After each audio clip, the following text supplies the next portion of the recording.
jurista, arranque su tocayo Ramiro Cepeda, por favor. Tocayo, ¿cómo le va? ¿Nos escucha bien? Ahora sí lo escuchamos, estaba un poco en silencio su micrófono.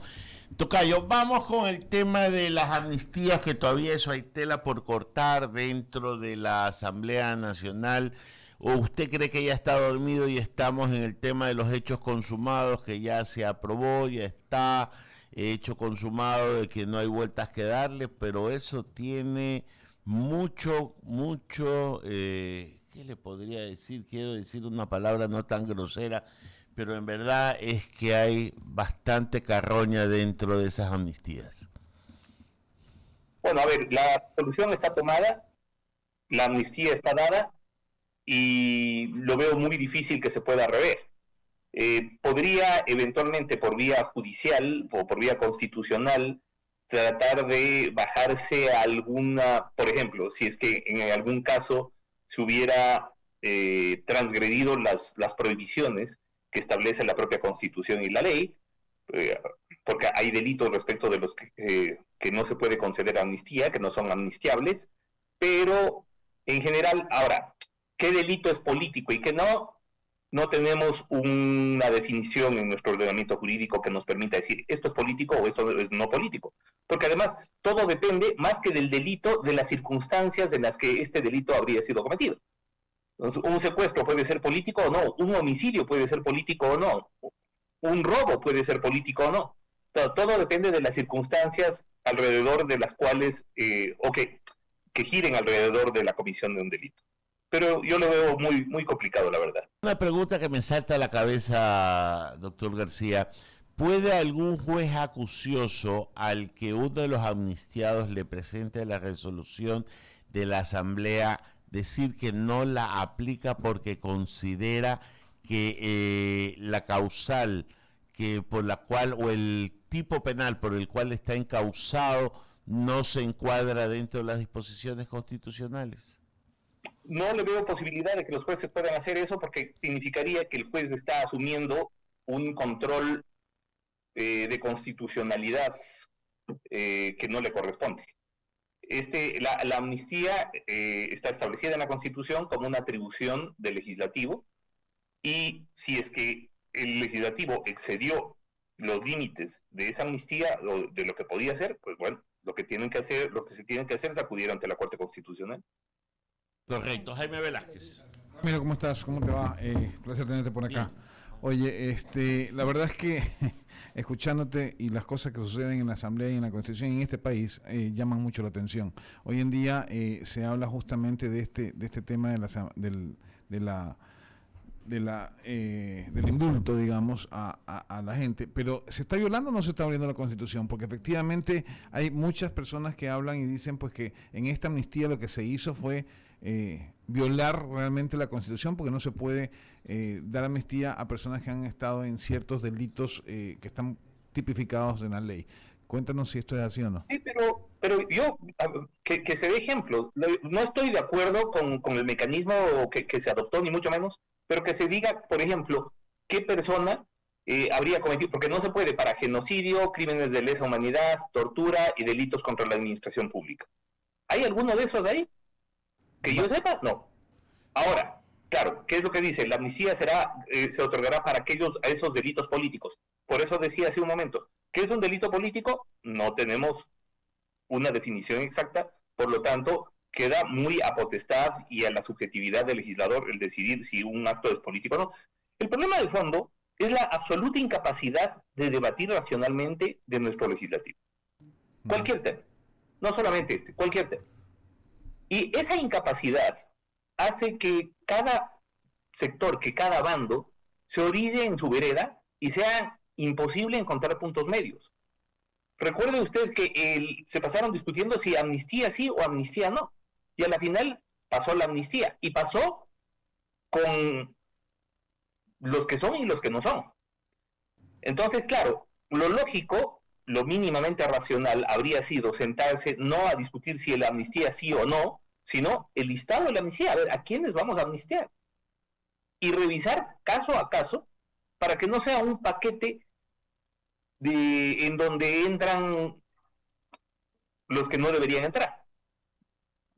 Ramiro, pero a ver, acabas de decir algo que me llama la atención y es justamente quiénes fueron considerados en esta amnistía. Y Leonidas Issa estaba dentro de ese listado.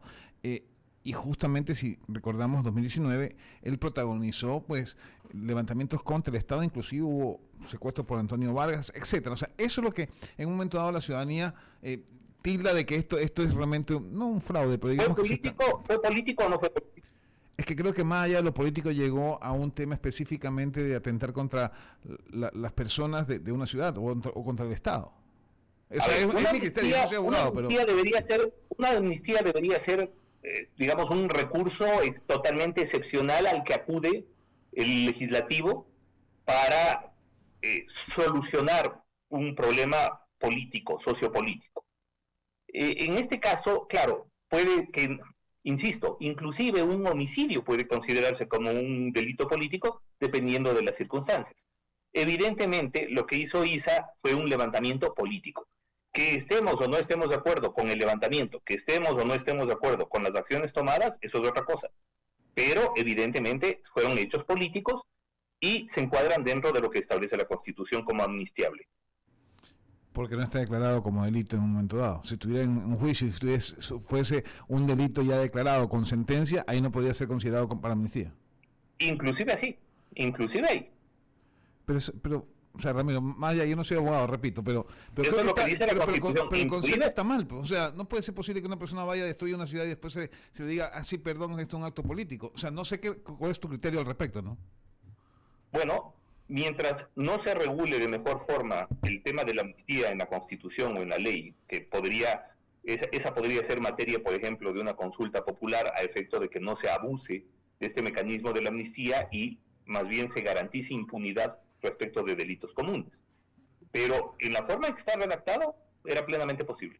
Uy, qué miedo. Adelante, Verónica. Claro, doctor, ya, bueno, buen día, doctor García. Bueno, ya lo dijo, ¿no? Hay que definitivamente hacer ahí un análisis, reformas y quizás una consulta popular, porque ya obviamente ya tenemos este precedente, ¿no? Que se dio amnistía a Sansón y los que no son.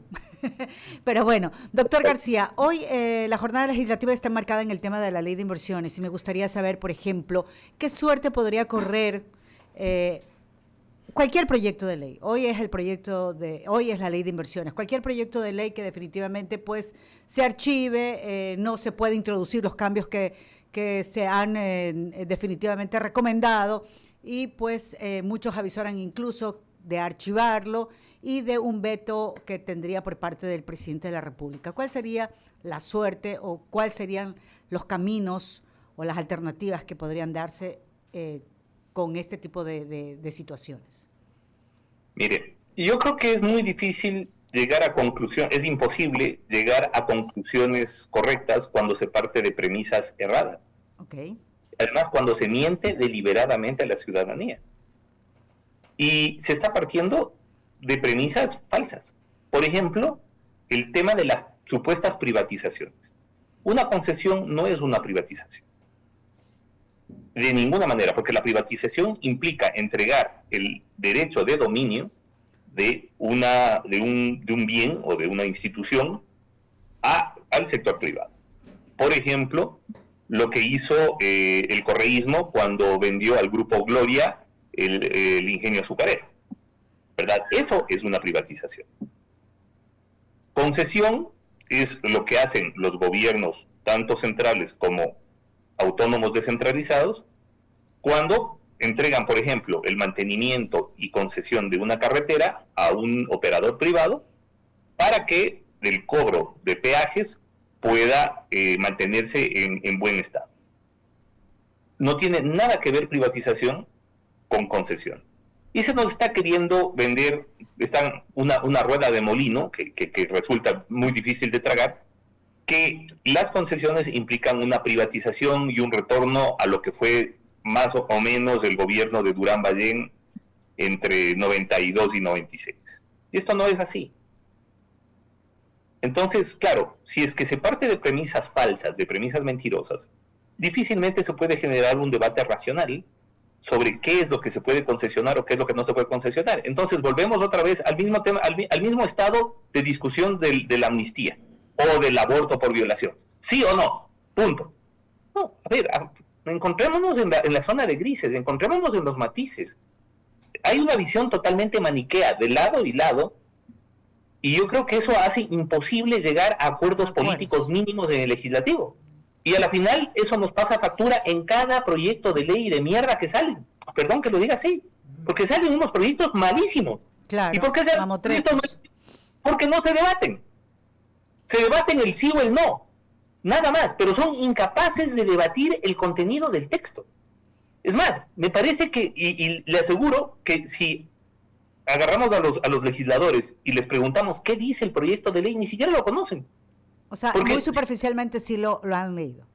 Si usted les escucha, resulta evidente que no lo han leído a profundidad. Entonces, claro, con un legislativo de ese nivel, con un legislativo de ese talante, resulta casi imposible tener buenas leyes. Y claro, sin buenas leyes no podemos avanzar como país.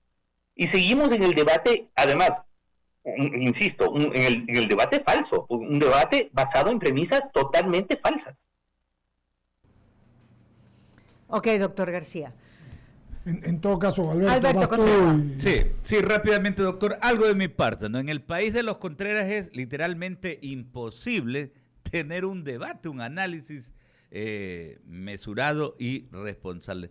Yo estoy seguro de que si hoy Ecuador le gana 3-0 a Paraguay, seguramente va a haber cuestionamientos a Gustavo Alfaro que por qué no le ganamos 4-0. Seguramente habrá una corriente ecuatoriana. Es así de simple y sencillo, ¿no? Este comportamiento de los ecuatorianos. Y en esa línea la pregunta es, lo he escuchado bastante crítico a usted, lo he leído también, en el sentido de estas posibilidades, ¿no? Porque la gente habla, promover una nueva asamblea constituyente, que ir y utilizar el mecanismo de la muerte cruzada, etcétera, etcétera, ¿no? Pero estas no son soluciones al término del día, precisamente para alcanzar esos puntos que requiere el país, doctor. Mire, aquí el problema, uno de los problemas es que se debate el futuro del país de manera esquizofrénica. Es decir, sin posibilidad de racionalizar un plan mínimo de mediano plazo. Y dentro de ese maniqueísmo se nos vende la idea de que hay que refundar el país y que hay que hacerlo cada 10 años. Uh-huh. Y el correísmo nos vendió esa idea y construyó además alrededor de eso todo un imaginario, ¿no? Ya tenemos presidente, ya tenemos país, es decir, antes del correísmo la nada, antes no había país y no había ninguna estructura que pueda reconocerse como Estado de Derecho. Esa lectura del Estado de naturaleza jovesiano es sumamente autoritaria. ¿Por qué? Porque, claro, es desconocer todo el pasado jurídico, político, social de un país y asumir que con un nuevo proceso constituyente vamos a volver a refundar un país que ha sido refundado decenas de veces y que siempre ha tenido el mismo resultado. Una nueva constitución no nos garantiza mínimos de convivencia. Díganme usted, por ejemplo, lo que pasó en octubre de 2019. ¿Qué parte de una nueva constitución habría evitado semejante debacle? Absolutamente nada. Nada, así es. Absolutamente nada. Entonces, claro, mientras tengamos poderes fácticos que consideran que pueden pasarse por la faja la Constitución, las leyes, mientras tengamos grupos de poder real, que puedan considerarse por encima del bien y del mal, entonces, claro, podemos cambiar el ordenamiento jurídico y el ordenamiento constitucional 10 veces, que a esos grupos les dará exactamente lo mismo que diga la Constitución actual o la nueva o la que venga, porque igual no la van a cumplir. Entonces, vuelvo y repito, yo creo que desde el gobierno, que es el que tiene el poder para hacer esto, debería hacerse un llamado a un mínimo diálogo razonable. Uh-huh. Porque, claro, la oposición, por ejemplo, es fundamental para la existencia de la democracia. No puede haber democracia sin una oposición. Pero pero claro, la oposición no puede jugar a quemémoslo todo porque ya lo arreglaremos cuando volvamos al gobierno, ¿verdad? No puede jugar la oposición a vamos a conspirar todos los días y vamos a ver cómo hacemos para que el gobierno se caiga, porque eso nos da la posibilidad de retornar nosotros y de licuar las responsabilidades penales de nuestros líderes. Entonces, una oposición así, claro, resulta totalmente enfermiza. Y eso es lo que tenemos en el país. Claro, ese es el gravísimo problema, doctor, ¿no? Porque, como usted dice, la oposición, la diversidad de criterios es saludable. Eso es lo que hace grande una democracia. Pero lamentablemente lo que vemos aquí es irracionalidad, porque se está posicionando alguien el 24 de mayo, sea de izquierda, de centro, de derecha, y ya el 25 están promoviendo la salida de el 23. El 23. No, el 23. Es decir, antes de posesionarse, ya se está hablando de las razones por las cuales no debería gobernar. Claro. Yo recuerdo que entre abril, que se elige, entre marzo, perdón, que se elige Lasso, y mayo, que se posesiona, pues ya habían algunas voces que decían, que ya señalaban que por qué no debía posesionarse. Claro. Y luego resulta que había tenido inversiones fuera del país, entonces ya enseguida a pedir la cabeza. O luego ahora, claro, vamos a una muerte cruzada y veamos qué es lo que pasa. Porque además, en la muerte cruzada no gana nadie. Exacto. El escenario es totalmente incierto. Exacto. Lo más seguro es que todo vuelva a pasar igual. Es decir, que volvamos en 2 meses a tener con los mismos actores o mínimas diferencias el mismo debate esquizofrénico que tenemos actualmente. Oiga, doctor, en el marco de esta irracionalidad yo recordaba, ¿no? Ahorita que Verónica le preguntaba por la ley de inversiones, ¿no? Y justamente yo recordaba algo y decía, aquí gente de izquierda, pero de la izquierda más zurda, ¿no? Como por ejemplo Juan José Castelón, ¿no? Fue diputado del Movimiento Popular Democrático y cuando ocupaba, hacía de cabeza del Fondo de Cesantía del Magisterio, emprendió iniciativas privadas muy interesantes, bastante llamativas. Y yo decía, no, exitosas por cierto, planes de viviendas para los maestros, alianzas público-privadas con grupos empresariales importantísimos, con los más importantes del país, como el Grupo Novis, por ejemplo, ¿no? En una central hidroeléctrica. Y es increíble cómo esa gente, el momento en que se meten en temas así, dejan de lado pues esas cuestiones de convicciones políticas y van a lo práctico, ¿no? A lo sumamente pragmático y realmente pues tienen experiencias bastante exitosas. Así que eso es lo que debe de aprender la clase política ecuatoriana, ¿no? Lo que pasa es que, a ver, tenemos una clase política que utiliza el dogma no un poco como paraguas y otro poco como espada de ataque, ¿no? Uh-huh. Entonces, claro, como soy de izquierda, soy por antonomasia, estatista. Así que todo aquello que implique intervención del sector privado ya lo veo con ojos de desconfianza. Como soy de izquierda, además, no voy a permitir que un gobierno de derecha pueda involucrar a los sectores privados en temas en los cuales tradicionalmente el Estado lo ha administrado y administrado mal.